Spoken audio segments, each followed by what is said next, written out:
Hello दोस्तों, आपका स्वागत है माई कंपटीशन के यूट्यूब चैनल में।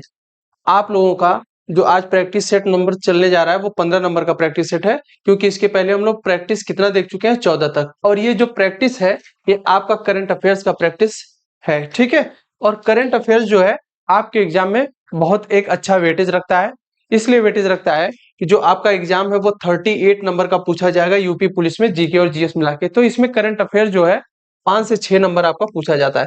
आप लोग अपनी पढ़ाई को सही तरीके से करते रहिए, क्योंकि रिवीजन भी करते रहिए समय समय पर, ये बहुत जरूरी है। और आपका एग्जाम जो है जून और जुलाई के एंड तक देखने के लिए मिल सकता है। कब? जून और जुलाई के आसपास, ठीक है। तो इसलिए अपनी पढ़ाई में आप जरा भी उसमें कमी ना करें, क्योंकि अगर आप कमी इस टाइम करेंगे तो उस टाइम जाकर के आपको ज्यादा वर्कलोड करना पड़ेगा। और धीरे धीरे सही तरीके से आप पढ़ते चलिए, प्रैक्टिस करते रहिए और अपने सब्जेक्ट के अकॉर्डिंग आप उसका रिवीजन भी करते रहिए, ठीक है। तो ये हमारा करंट अफेयर का सेक्शन नंबर यानी 15 है। तो इस सेशन को हम लोग स्टार्ट करते हैं और अपना पहला क्वेश्चन देखते हैं कि हमारा पहला क्वेश्चन क्या कह रहा है। इसको बहुत अच्छे तरीके से आप लोग पढ़ने का प्रयास करिएगा, क्योंकि क्वेश्चन पढ़ना बहुत जरूरी होता है। तो देखिए, पहला सवाल आपका ये कह रहा है कि भारत के किस राज्य में दुनिया की सबसे लंबी ट्विन लेन टनल का उद्घाटन किया गया है? किस चीज का? ट्विन लेन का, ठीक है। ट्विन मतलब दो लेन का टनल का उद्घाटन किया गया है, यानी जो सबसे लंबी है। ये कहां पे किया गया है? असम में किया गया है, या फिर हिमाचल प्रदेश में, या त्रिपुरा में, या फिर अरुणाचल प्रदेश में। तो इस क्वेश्चन का आंसर नंबर क्या सही होगा, बताइए। जो भारत का ये सबसे लंबी ट्विन टनल है, यह कहां पर बनाई जा रही है, तो ये बताने का आप लोग काम करिएगा कि इस क्वेश्चन का ऑप्शन नंबर क्या सही होगा। तो देखिए, भारत का एक नॉर्थ ईस्ट में, कहां पे? नॉर्थ में है, सॉरी ईस्ट में है, पूर्वी क्षेत्र में। वो यहां पर पड़ता है आपको देखने के लिए। जैसे मान लीजिए इस प्रकार से है, तो यहां पर आपका मिलता है क्या? अरुणाचल प्रदेश, ठीक है। तो ये जो अरुणाचल प्रदेश है, ये ऑप्शन सही हो जाएगा। तो अरुणाचल प्रदेश में सबसे लंबी ट्विन लेन जो है वह टनल का उद्घाटन हुआ है। कहां पे? अरुणाचल प्रदेश में। तो ये चीज याद रखिएगा। और मैप में देखिएगा कि अरुणाचल प्रदेश कहां पड़ता है, तो यहाँ पर है। और इसकी राजधानी की बात किया जाए तो वो आपको देखने के लिए मिलती है कहां पे? तो ईटानगर मिलती है। कहां? ईटानगर, ठीक है दोस्तों। तो इतनी चीज आप लोग याद रखिएगा। और एक चीज, जो असम की राजधानी है वो आपको कहां पर देखने के लिए मिलती है? दिसपुर में। हिमाचल प्रदेश की जो राजधानी है वो कहां पर है? तो वो शिमला में है, ठीक है, शिमला में। और त्रिपुरा की बात किया जाए तो इसकी राजधानी आपको देखने के लिए मिलती है अगरतला। कहां? अगरतला। अरुणाचल प्रदेश की पता ही है कहां है? ईटानगर, ईटा। तो इस क्वेश्चन का option number D is the correct हो जाएगा। देखिए, करंट अफेयर्स में आप तत्काल आंसर किया करिए और वो चीजें तुरंत नोट किया करिए, क्योंकि ये आपका जो है हमेशा बदलता रहता है। अभी ये सबसे लंबी ट्विन लेन टनल जो है वो अरुणाचल प्रदेश में बनी है, दूसरी बन सकती है। तो इसलिए ये चीजें बदलती रहती है, लेकिन फिलहाल आपके एग्जाम के लिए सबसे इंपॉर्टेंट करंट अफेयर्स जो है वह ये देखने के लिए मिल सकता है। अगला सवाल क्या है, पढ़िए अगला सवाल। क्वेश्चन नंबर 2 क्या कह रहा है कि जो मिस वर्ल्ड ह्यूमैनिटेरियन अवार्ड है, ये किसको दिया गया है? मिस वर्ल्ड ह्यूमैनिटेरियन अवार्ड से किसे किसे सम्मानित किया गया है? तो क्या नीता अंबानी को दिया गया है, या फिर आपको देखने के लिए मिलेगा कि जया बच्चन को दिया गया है, माधुरी दीक्षित को दिया गया है, या फिर स्मृति ईरानी को दिया गया है? इस क्वेश्चन का ऑप्शन नंबर क्या सही होगा, आप लोग बताने का प्रयास करिएगा। देखिए, जो वर्ल्ड ह्यूमैनिटेरियन अवार्ड है, इससे संबंधित है आपकी जो मुकेश अंबानी की पत्नी है। कौन? मुकेश अंबानी, अंबानी। इनकी एक कंपनी है, अरे कंपनी कह रहे हैं, इनकी पत्नी है, सॉरी, पत्नी नीता अंबानी, इनको ये अवार्ड दिया गया है। कौन सा अवार्ड दिया गया है? तो याद रखिएगा, मिस वर्ल्ड ह्यूमैनिटेरियन अवार्ड। तो इस अवार्ड से संबंधित सवाल जो है आपका देखने के लिए मिलेगा, किसके लिए? आपका नीता अंबानी के लिए, ठीक है। अगला सवाल क्या है, क्वेश्चन नंबर 3 क्या कह रहा है, इसको पढ़िएगा और पढ़ करके आंसर करने का प्रयास करिए कि क्वेश्चन नंबर 3 का आंसर क्या सही होगा। देखिए, ये जो भारत की तीनों सेनाओं का संयुक्त अभ्यास, जो तीनों सेनाएं हैं, देखिए भारत में 3 सेनाएं हैं, नौसेना, ठीक, वायुसेना, ठीक, एक होती है आपकी जल सेना, थल सेना, ये जो नौसेना होती है यही जल सेना के नाम से जानी जाती है। ठीक है, तो इसमें आप लोग याद रखिएगा 3 सेनाएं कौन कौन सी, वायुसेना, जल सेना, थल सेना। प्रमुख कौन होती है, थल सेना। इसके जो मेन लीडर होते हैं वही सबसे मुख्य क्या कहलाते हैं, अधिकारी कहलाते हैं आपके सेना के, सेना प्रमुख। हालांकि सेना प्रमुख तीनों में होते हैं लेकिन सबसे प्रमुख जो होते हैं वह थल सेना के प्रमुख कहलाते हैं। ठीक है, तो ये क्वेश्चन पूछा जा रहा है कि भारत की तीनों सेनाएं एक साथ मिलकर के संयुक्त अभ्यास की है जिसका नाम है भारत शक्ति। क्या नाम है, भारत शक्ति। तो यही पूछा जा रहा है ये भारत के किस राज्य में या कहां पर आयोजन उसका किया गया है, क्या श्रीनगर में किया गया है जो जम्मू कश्मीर में देखने के लिए मिलता है, उधमपुर राजस्थान, जैसलमेर राजस्थान या अल्मोड़ा में देखने के लिए मिलता है। तो देखिए जो तीनों सेनाएं हैं, जल सेना, थल सेना, वायु सेना, इन तीनों का एक साथ मिलकर के अभ्यास किया गया है कि किस प्रकार से अगर कभी भारत पे संकट आता है तो तीनों सेनाएं एक साथ मिलकर के दुश्मन का मुंहतोड़ जवाब दे सकती हैं। तो इसके लिए अभ्यास किया गया, उस अभ्यास का नाम भारत शक्ति है। और ये भारत शक्ति नाम का जो अभ्यास हुआ है यह राजस्थान के जैसलमेर राज्य में, जैसलमेर जिले में देखने के लिए मिलता है। यानी कि राजस्थान के जैसलमेर में भारत की तीनों सेनाएं, जल सेना, वायु सेना और थल सेना मिलकर के भारत शक्ति नाम का संयुक्त सैन्य अभ्यास संपन्न की है। ठीक है, कहां पे, जैसलमेर में, राजस्थान में। चलिए आगे सवाल देखते हैं हम लोग। क्वेश्चन नंबर 4 क्या है, पढ़िए।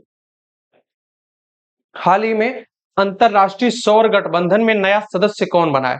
देखिए अंतरराष्ट्रीय सौर गठबंधन, इंटरनेशनल सोलर अलायंस, ये इसकी जो है लोकप्रियता बढ़ती जा रही है, लोकप्रियता, क्योंकि इसके ऊपर सरकार भी जो है वह छूट दे रही है। सरकार जो है इसको आप अगर लगवाते हैं भारी सब्सिडी मिल रही है आपको, सब्सिडी। ठीक है, और ये ज्यादा से ज्यादा इस्तेमाल होगा तो जो बिजली का खपत है वह कम होगा, बिजली खपत। इससे जो है ये सौर ऊर्जा का कार्य करता है, सूर्य से डायरेक्ट आपके घर पे एनर्जी मिलेगी सोलर पैनल के माध्यम से, तो जो है बिजली बिल आपका बचेगा और बिजली बनाने में भी दिक्कत नहीं होगी हमारे राज्य में, हमारे देश में कंपनियों को। ठीक है, तो इसलिए इसमें पूछा जा रहा है कि अंतरराष्ट्रीय जो सौर गठबंधन है इसमें नया सदस्य कौन बना है। तो एक देश है पनामा, क्या वो, या केन्या, चिली, अर्जेंटीना, ये सब जो है राज्य आपको देखने के लिए देश मिलते हैं कहां पे, ये मिलते हैं अफ्रीका कॉन्टिनेंट में। कहां पे, अफ्रीका में। ठीक है, तो ये चीजें याद रखिएगा आप लोग। इसमें जो एक देश है पनामा, अंतरराष्ट्रीय सौर गठबंधन का सदस्य बना है, कौन, पनामा। ठीक, तो याद रखिएगा अंतरराष्ट्रीय सौर गठबंधन का सबसे नया सदस्य अभी हाल ही में बना है और उसका नाम क्या है, पनामा देश है। ठीक है, नेक्स्ट क्वेश्चन देखते हैं हम लोग। क्वेश्चन नंबर 5 क्या कह रहा है, इसको पढ़िएगा कि हाल ही में किस देश से संबंधित खिलाड़ी नील वैगनर, कौन, नील वैगनर ने अंतरराष्ट्रीय क्रिकेट से संन्यास ले लिया है। किससे, अंतरराष्ट्रीय क्रिकेट से। देखिए ये जो अंतरराष्ट्रीय क्रिकेट है इसको संचालन इसका कौन करता है, तो एक संस्था है आईसीसी, जिसका फुल फॉर्म होता है इंटरनेशनल क्रिकेट काउंसिल। इसकी स्थापना 1909 में की गई थी और इसका हेडक्वार्टर आपको देखने के लिए मिलता है यूएई के अबू धाबी। कहां पे, यूएई में।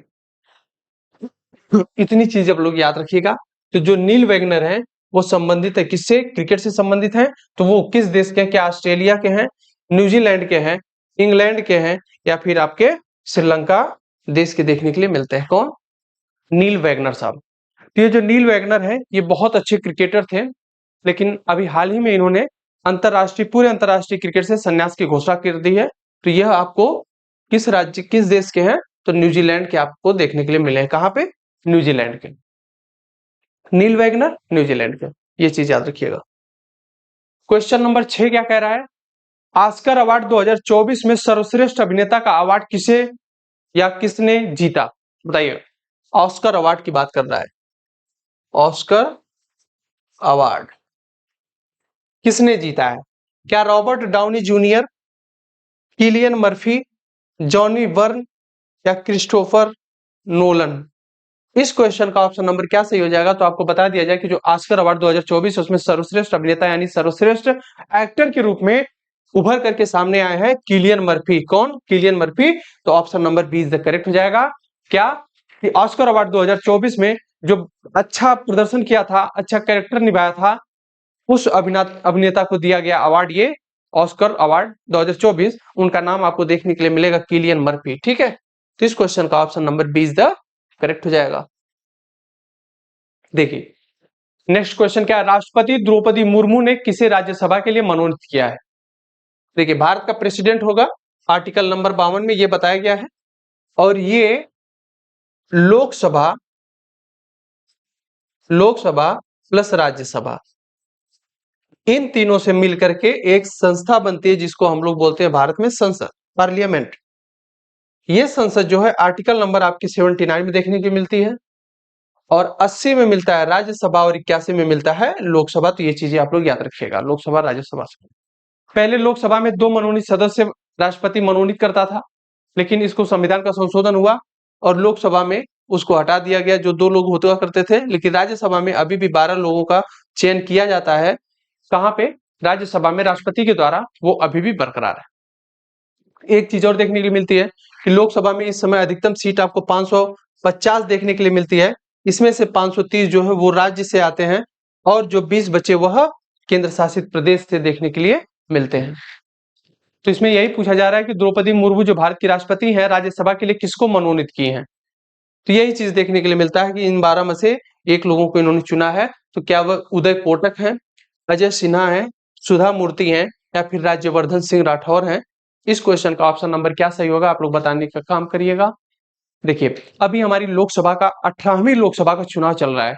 कल से मतदान शुरू हुआ है, यानी 19 अप्रैल से।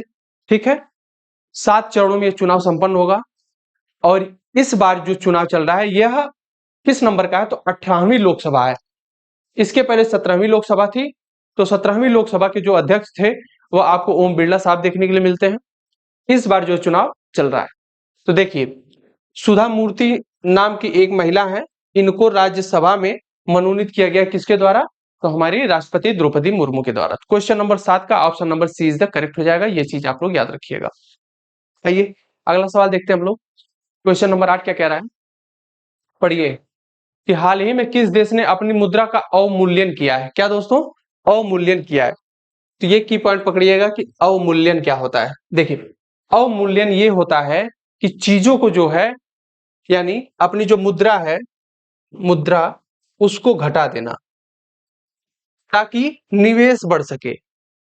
ठीक है, निवेश बढ़ाने के लिए, निवेश बढ़ाने के लिए कोई भी देश, कोई भी राज्य वो क्या करता है? वह अवमूल्यन का काम करता है। ठीक है, तो ये चीज याद रखिएगा।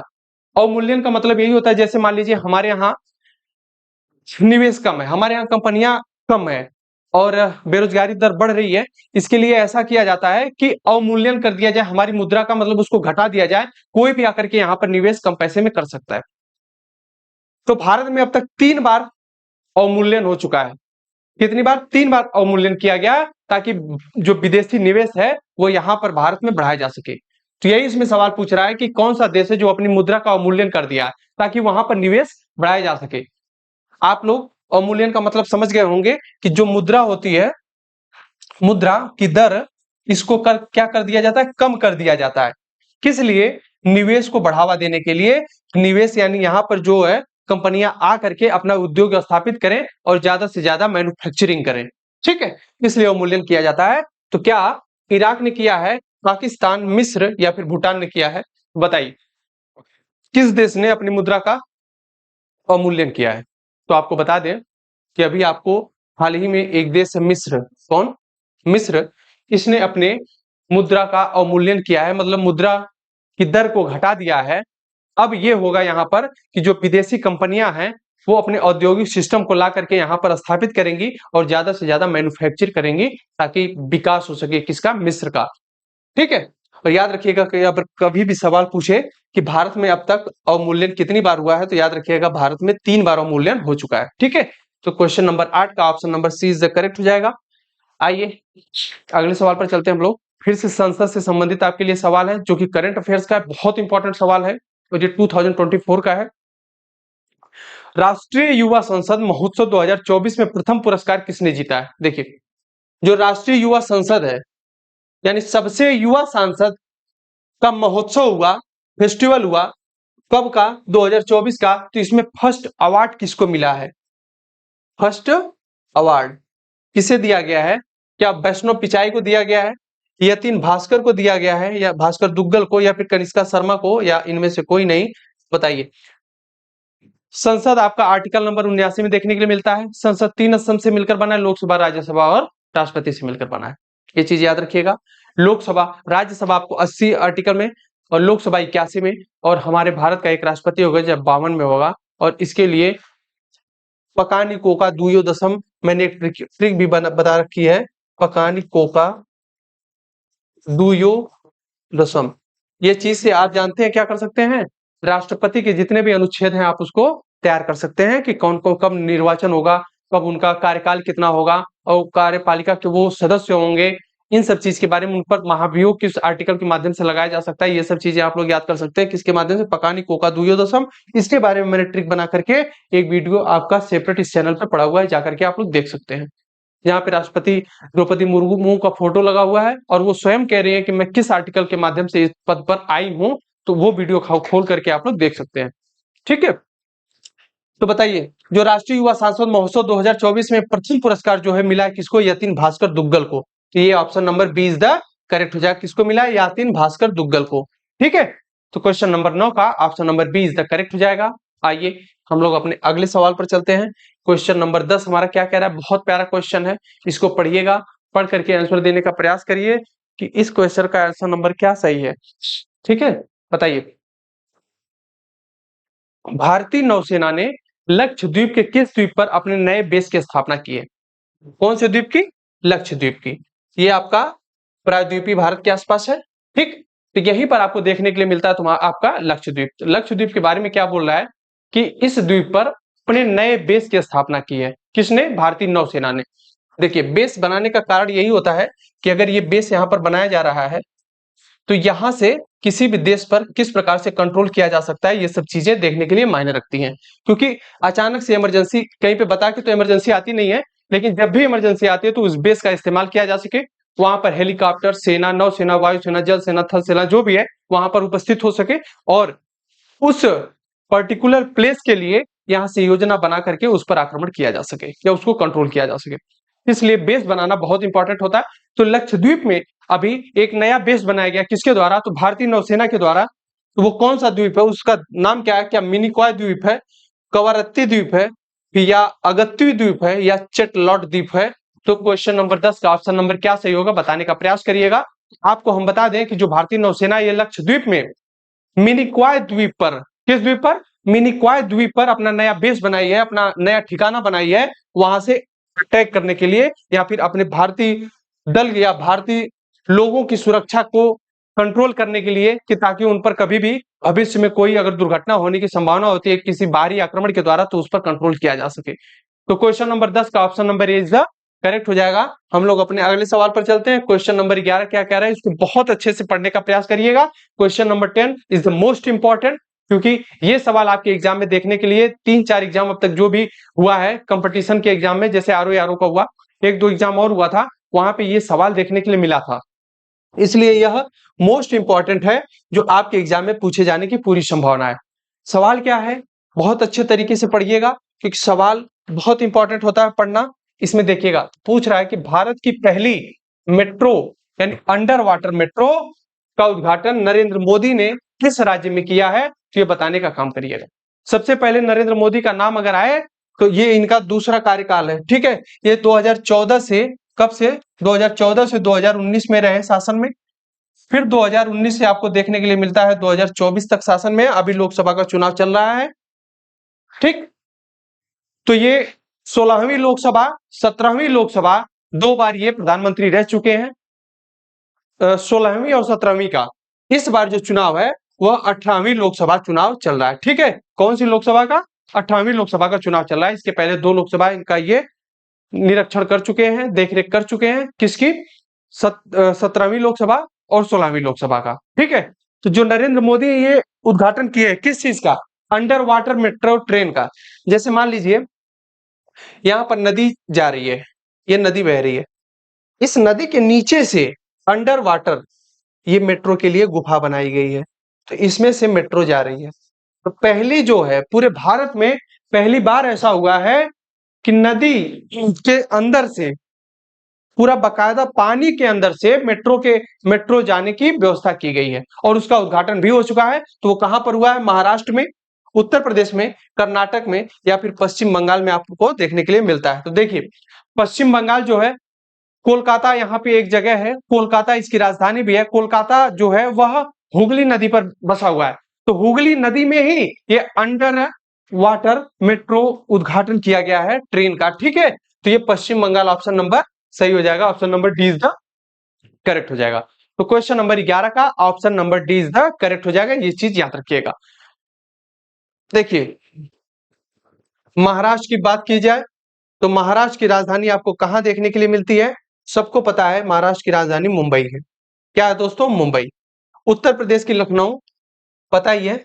और उत्तर प्रदेश में लोकसभा की 80 सीट है। ये यूपी पुलिस का एग्जाम यूपी से ही होता है। कर्नाटक बेंगलुरु, बेंगलुरु सिलिकॉन वैली या सिलिकॉन सिटी के नाम से जाना जाता है। पश्चिम बंगाल कोलकाता, और कोलकाता जो आपको देखने के लिए मिलता है हुगली नदी पर, और इसी हुगली नदी के पास जो है अंडर वाटर मेट्रो ट्रेन का उद्घाटन किया गया नरेंद्र मोदी के द्वारा।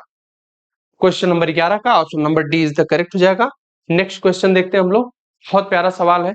फिर से पूछा रहा है कि सांसद खेल महाकुंभ 3.0 का आयोजन किस शहर में किया गया? इसके पहले 1.2, 2.2 हो चुका है और ये 3.0 हुआ है। क्या सांसद खेल महाकुंभ 3.0 का आयोजन कहां पर हुआ है? क्या हमीरपुर में हुआ है, देहरादून में हुआ है, वाराणसी में हुआ है या फिर पटना में हुआ है? इस क्वेश्चन का ऑप्शन नंबर क्या सही होगा बताने का प्रयास करिएगा। देखिए जो सांसद खेल महोत्सव के बारे में अगर बता दिया जाए, जो ये महाकुंभ हुआ है इसके पहले 2 बार आयोजन हो चुका है। वो आपके लिए इंपॉर्टेंट नहीं है। आपके लिए इंपॉर्टेंट है आयोजन जो महाकुंभ हुआ है सांसद खेल महोत्सव 3.0 का। ये इंपॉर्टेंट है क्योंकि ये आपका नया है और करंट से संबंधित है, आपके एग्जाम में बनने की पूरी संभावना है। तो याद रखिएगा आपका एक हमीरपुर स्थान है। क्या? हमीरपुर। इसी हमीरपुर में सांसद खेल महाकुंभ 3.0 का आयोजन हुआ है। इतना चीज याद रखिएगा। इस क्वेश्चन से ज्यादा कुछ आपको याद करने की आवश्यकता नहीं। अगला सवाल देखते हैं हम लोग। क्वेश्चन नंबर 13, भारत के पहले स्मॉल स्केल एलएनजी यूनिट का उद्घाटन किस राज्य में किया गया है? क्या चीज कह रहा है? Small scale LNG, small scale LNG, small scale LNG का उद्घाटन किया गया है। कहां पर किया गया है? किस राज्य में? हिमाचल प्रदेश, उत्तर प्रदेश, मध्य प्रदेश या फिर हरियाणा में आपको देखने के लिए मिलता है। इस क्वेश्चन का ऑप्शन नंबर आपको क्या सही हो जाएगा? तो जो मध्य प्रदेश है, मध्य प्रदेश की राजधानी भोपाल, वहां पर आपको देखने के लिए मिलता है पहला स्मॉल स्केल एलएनजी यूनिट का उद्घाटन किया गया है। कहां पे? मध्य प्रदेश में। ठीक है। हिमाचल प्रदेश की राजधानी पता शिमला, उत्तर प्रदेश लखनऊ, मध्य प्रदेश भोपाल, हरियाणा और पंजाब की संयुक्त राजधानी है चंडीगढ़ देखने के लिए मिलता है। इस क्वेश्चन का option number C is the correct हो जाएगा। Question number 14, stainless steel sector में भारत के पहले ग्रीन हाइड्रोजन प्लांट की स्थापना कहां की गई है? ये चीज बताइएगा आप लोग। क्या? स्टेनलेस स्टील सेक्टर में भारत के पहले ग्रीन हाइड्रोजन, ये चीज इंपॉर्टेंट, भारत का पहला ग्रीन हाइड्रोजन प्लांट जो है इसकी स्थापना कहां की गई है? क्या पुणे में की गई है या फिर सूरत में, हिसार में या फिर जयपुर में की गई है? इस क्वेश्चन का ऑप्शन नंबर क्या सही होगा आप लोग बताने का प्रयास करिएगा। स्टेनलेस स्टील सेक्टर के मामले में भारत में पहला ग्रीन हाइड्रोजन प्लांट बनाया गया है। क्या? भारत का पहला ग्रीन हाइड्रोजन प्लांट बनाया गया है। ये कहां पर बनाया गया है? तो ये सूरत में बनाया गया है। कहां पे दोस्तों? सॉरी, हिसार में। कहां पे? हिसार, जो आपको हरियाणा में देखने के लिए मिल जाए, हरियाणा और पंजाब के आसपास है। ठीक है। इस क्वेश्चन का option number C is the correct हो जाएगा। कहां पे? हिसार में। हिसार। क्वेश्चन नंबर 14 का option number C is the correct हो जाएगा। नेक्स्ट सवाल हमारा क्या है? हाल ही में MIRV टेक्नोलॉजी के साथ किस मिसाइल का सफल परीक्षण किया गया है? क्या बात कर रहा है? MIRV टेक्नोलॉजी के साथ किस मिसाइल का सफल परीक्षण हुआ है? तो इस क्वेश्चन का ऑप्शन नंबर क्या सही होगा? क्या अग्नि 4 मिसाइल का या फिर अग्नि 5 का, त्रिशूल का या फिर नाग का? तो इस क्वेश्चन का ऑप्शन नंबर क्या सही होगा बताइए। MIRV टेक्नोलॉजी के साथ मिसाइल का सफल परीक्षण कहां पर किया गया है? तो ये आपको देखने के लिए मिलता है आपके अग्नि 5 मिसाइल में। तो question number B is the correct हो जाएगा। जो अग्नि 5 मिसाइल है यह MIRV टेक्नोलॉजी के माध्यम से लॉन्च किया गया है। ठीक है। तो ये चीज आप लोग याद रखिएगा। क्वेश्चन नंबर 15 का अग्नि 5। अगला सवाल क्वेश्चन नंबर 16, मोस्ट इंपॉर्टेंट 16 सवाल किस चीज से रिलेटेड है? पुनर्विवाह। पुनर्विवाह, कौन सा पुनर्विवाह? विधवा। यानी भारत में 1856 या उससे पहले देखा जाता था कि जो अगर किसी महिला का पति मर जाता है तो वो महिला पूरी जिंदगी भर उसी प्रकार से रहती थी, मतलब उसकी शादी दोबारा नहीं हुआ करती थी। ऐसी प्रथा भारत में थी। कहाँ पे? ऐसी प्रथा भारत में थी, जो कि बहुत ही दुखदायी चीज है। क्योंकि अगर आदमी का औरत मर जाती थी तो आदमी की दोबारा शादी हो सकती थी, लेकिन किसी औरत का अगर आदमी मर जाता है तो उस औरत को पूरी जिंदगी उसी तरह से रहना पड़ता था, विधवा के रूप में। तो पहली बार ईश्वर चंद्र विद्यासागर और कुछ अंग्रेज शासकों के द्वारा, जो वायसराय हुआ करते थे, गवर्नर जनरल हुआ करते थे, उन लोगों के सहायता से मिलकर के विधवा पुनर्विवाह अधिनियम पारित किया गया। उसके बाद जाकर के भारत में भी जो महिलाएं हैं वह फिर से पुनर्विवाह कराया जाने लगा। तो इसके बारे में हम लोग थोड़ा सा देख लेते हैं। जो विधवा पुनर्विवाह था, क्या दोस्तों? विधवा, ये विधवा का मतलब ये था पहले कि अगर किसी भी महिला का, कोई महिला है, मान लीजिए इसका हस्बैंड जो है, कौन? हस्बैंड यानी पति जो है, उसकी डेथ हो जाती है किसी कारणवश, तो ये महिला जो है पूरी जिंदगी, जब तक ये मर नहीं जाती तब तक ये इसी रूप में रहेगी। इसकी शादी दोबारा नहीं होती थी। लोगों, बताइए कितनी बड़ी बात थी भारत में। तो इन सब, देखिए अंग्रेजों के आने का कुछ दुष्प्रभाव भी था, कुछ अच्छे अच्छे काम भी हुए, शिक्षा के मामले में भी काम हुआ, और भारत में बहुत सारा अंधविश्वास था जिसको बंद कर दिया गया अंग्रेजों के द्वारा ही। तो इसलिए ये नहीं कहा जा सकता है कि अंग्रेज जो है वो पूरी तरह से गलत काम किए, ऐसा नहीं है। कुछ अच्छे काम भी किए जिसकी सराहना की जाती है। और जैसे आपको वुड का शिक्षा के मामले में देखा जाता है, तो ऐसा कहा जाता है कि शिक्षा जो है वह अगर अंग्रेजी की तरफ ज्यादा झुकाव है तो वो अंग्रेजों की ज्यादा देना थी। क्योंकि भाई जाहिर सी बात है, कोई अगर अपने तरीके से काम करेगा तो कुछ ना कुछ अपना बेनिफिट तो लेगा ही ना। अब गांव में अगर प्रधानी का चुनाव हो रहा है तो प्रधान अगर अपना काम ना करे तो इसका क्या मतलब? फिर वो प्रधान बन करके क्या करेगा? तो इसीलिए अंग्रेजों का कुछ दुष्प्रभाव भी था, कुछ अच्छाइयां भी थी। उसमें आपको अच्छाइयों में देखने के लिए मिलता है कि विधवा पुनर्विवाह जो है यह लागू करना नियम, ये बहुत अच्छा नियम था। इसके बारे में अगर देखा जाए तो देखिए ईश्वर चंद्र विद्यासागर, इन्होंने कोशिश किया था, तब जाकर के ये चीजें संभव हो पाई थी। ठीक है। और इसमें आपको बता दिया जाए कि जो ईश्वर चंद्र विद्यासागर की कोशिश के कारण ही क्या तारीख को? 26 जुलाई 1856 को। कब दोस्तों? 26 जुलाई 1856 को। आपको पता ही होगा कि इसी के एक वर्ष के बाद जो है मई में आपको देखने के लिए क्या मिलता है? कब? मई में 10 मई 1857 को जो क्रांति हुई थी, मेरठ से शुरू हुई थी, मंगल पांडे के द्वारा 2 अंग्रेज अधिकारियों की हत्या कर दी गई थी। सुअर के और चर्बी के मांस से जो बंदूक चलाए जाने की बात खबर फैली थी, तो वो इसके 1 साल बाद हुई थी। तो उसके पहले एक अच्छा सुधार हुआ था 1856 में। 26 जुलाई 1856 को हिंदू विधवा पुनर्विवाह कानून जो है 1856 बन सका था। किसके सहयोग से? ईश्वरचंद विद्यासागर के सहयोग से। इसके बाद हिंदू विधवाओं की फिर से शादी को कानूनी जामा पहना दिया गया, मतलब कानूनी तौर पे बना दिया गया कि अब अगर किसी महिला की के पति की डेथ हो जाती है, यानी मृत्यु हो जाती है, तो वो फिर से पुनर्विवाह कर सकती है। ठीक है। और ये कानून का मसौदा खुद किसने बनाया था? तो लॉर्ड डलहौजी ने बनाया था। आपको पता होगा 1857 का थी, लॉर्ड कैनिंग के समय हुई थी, लेकिन उसके 1 वर्ष पहले 1856 में जब पुनर्विवाह ये बना था, विधवा पुनर्विवाह ये बन करके तैयार हुआ था, किसके शासन में? लॉर्ड डलहौजी के शासन में। लेकिन इसको पूरी तरह से लागू करवाने का काम किसने किया? तो लॉर्ड कैनिंग ने किया था। कौन किया था दोस्तों? लॉर्ड कैनिंग ने। तो ये चीज याद रखिएगा, विधवा पुनर्विवाह से संबंधित ये चीजें महत्वपूर्ण फैक्ट था। आइए हम लोग अपने क्वेश्चन का आंसर देखते हैं क्या था। इसमें ये कहा जा रहा है किस राज्य में विधवा पुनर्विवाह प्रोत्साहन योजना शुरू की गई है? फिर से ये चीजें आपको देखने के लिए मिलती हैं।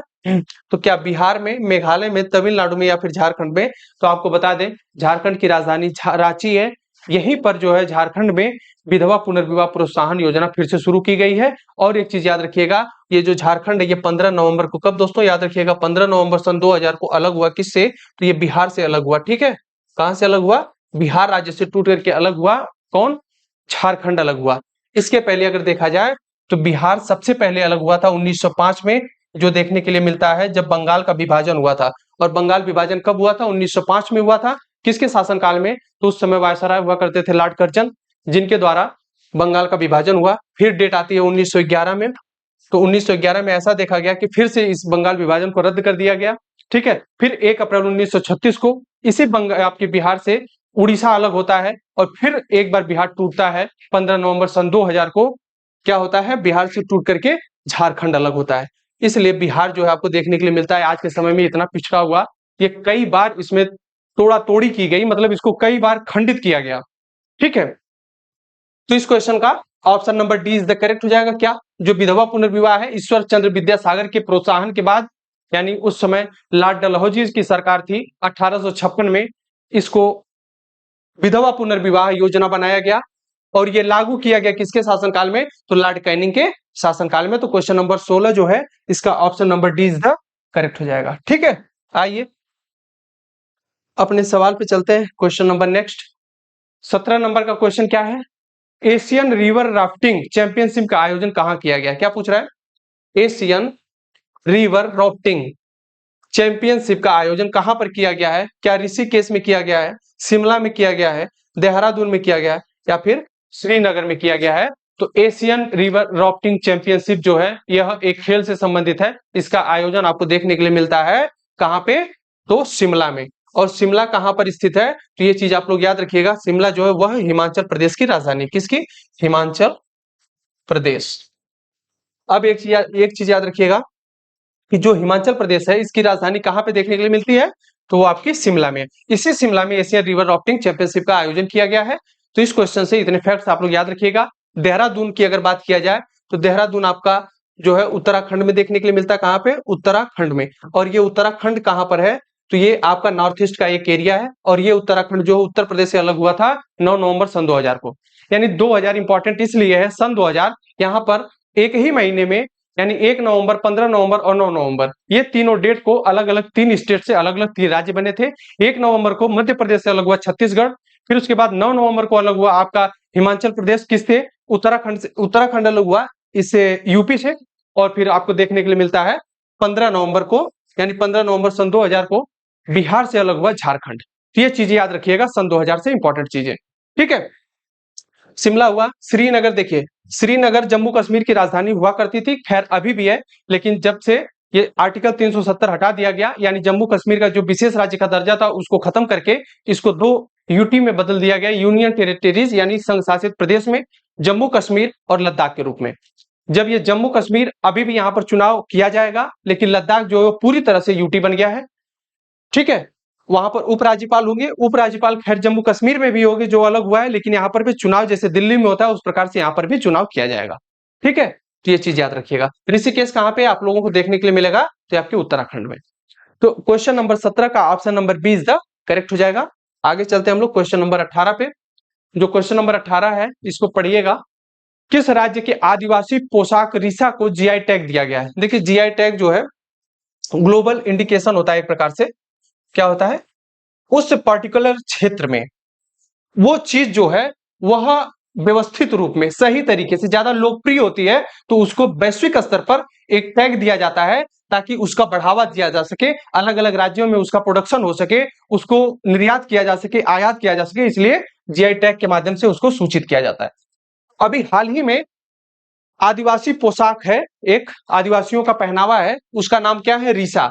इसको जीआई टैग दिया गया है। तो वही चीज पूछ रहा है कि ये जो जीआई टैग रीसा दिया गया है किसको दिया गया है? किस राज्य को? अरुणाचल प्रदेश को, या असम को, त्रिपुरा में, या फिर मेघालय में देखने के लिए मिलता है क्या? आदिवासी पोशाक रीसा।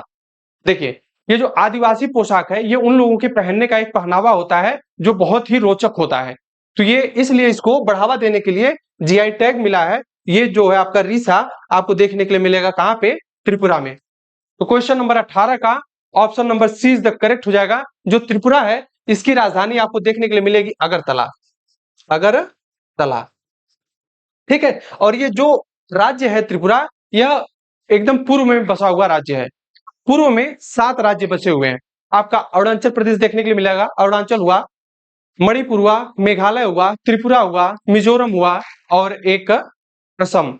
ठीक है, तो ये चीजें आपको देखने के लिए मिलेगी। इन सातों सिस्टर बोला जाता है, इन 7 सिस्टर, इनका एक भाई भी होता है जिसको सिक्किम बोला जाता है। देखिए सिक्किम 7 सिस्टर में नहीं आता है, सिक्किम जो है अलग है किससे, 7 सिस्टर से। ठीक है, अरुणाचल प्रदेश की राजधानी ईटानगर, असम की दिसपुर है, और मेघालय जो है इसकी राजधानी इम्फाल देखने के लिए मिलती है। ठीक है, आइए अगले सवाल पे चलते हैं। क्वेश्चन नंबर 19, समुद्री अभ्यास समुद्र लक्ष्मण, एक समुद्री अभ्यास यानी समुद्र में इसका अभ्यास किया जाता है, और ये किस नाम से जाना जाता है, तो समुद्र लक्ष्मण के नाम से जाना जाता है। ये भारत और किस देश के बीच में खेला गया है, मतलब आयोजित किया गया है, ये बताने का काम करिए आप लोग। कौन कौन सा, समुद्र लक्ष्मण, समुद्र लक्ष्मण, ये जो युद्ध अभ्यास हुआ है कहां पर हुआ है, यह समुद्र में हुआ है। समुद्र में किसके किसके बीच हुआ है ये पूछा जा रहा है, तो इंडिया और किसके बीच में हुआ है, तो बताइए क्या श्रीलंका के साथ हुआ है, मलेशिया के साथ हुआ है, या फिर इंडोनेशिया के साथ हुआ है, या जापान के साथ। देखिए ये जो समुद्री अभ्यास है समुद्र लक्ष्मण, ये भारत और मलेशिया के बीच देखने के लिए मिलता है, किसके, भारत और मलेशिया के बीच में। ठीक है, तो क्वेश्चन नंबर 19 का option number B is the correct हो जाएगा। श्रीलंका बहुत इंपॉर्टेंट है।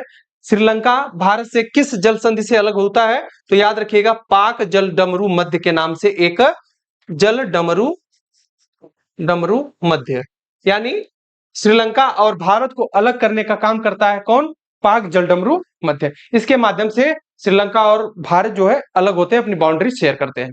ठीक, और जापान की बात किया जाए तो जापान की राजधानी टोक्यो है, टोक्यो।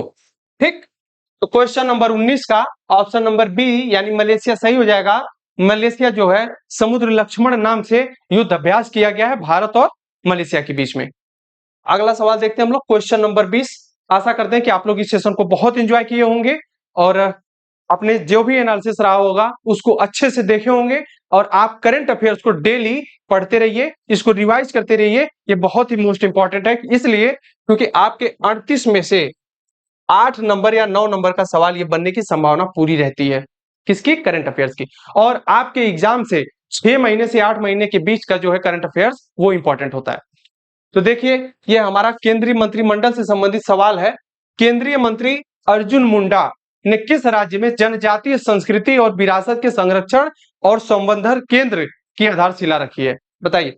इस क्वेश्चन का ऑप्शन नंबर क्या सही होगा, क्या यह बिहार में किया गया है, झारखंड में, असम में, या फिर त्रिपुरा में देखने के लिए मिलता है, तो बताइए इस क्वेश्चन का ऑप्शन नंबर क्या सही होगा। तो देखिए जो केंद्रीय मंत्री हमारे अर्जुन मुंडा साहब हैं, इन्होंने जनजातीय संस्कृति और विरासत का संरक्षण और संवर्धन केंद्र बनाया है, इसलिए क्योंकि जो जनजातियों की संस्कृति है उसको बचाया जा सके, उनको प्रोत्साहन दिया जा सके और विलुप्त ना हो जाए जनजातियों की संस्कृति, ऐसा उन्होंने एक आधारशिला बना करके इसका संरक्षण किया गया है। तो कहां पर, तो झारखंड में देखने के लिए मिलता है, कहां पे, झारखंड में। तो इस क्वेश्चन का option number B is the correct हो जाएगा। जो झारखंड है, क्या झारखंड के बारे में हम एक्सप्लेन कर ही चुके हैं, ये किससे अलग हुआ, बिहार से अलग हुआ। कब अलग हुआ, नवंबर 2000 में। किस डेट को अलग हुआ, तो ये आप लोगों का काम है, कमेंट बॉक्स में कमेंट करके बताइए, क्योंकि मैं अभी पिछले ही क्वेश्चन में इस चीज का एक्सप्लेन कर चुका हूं।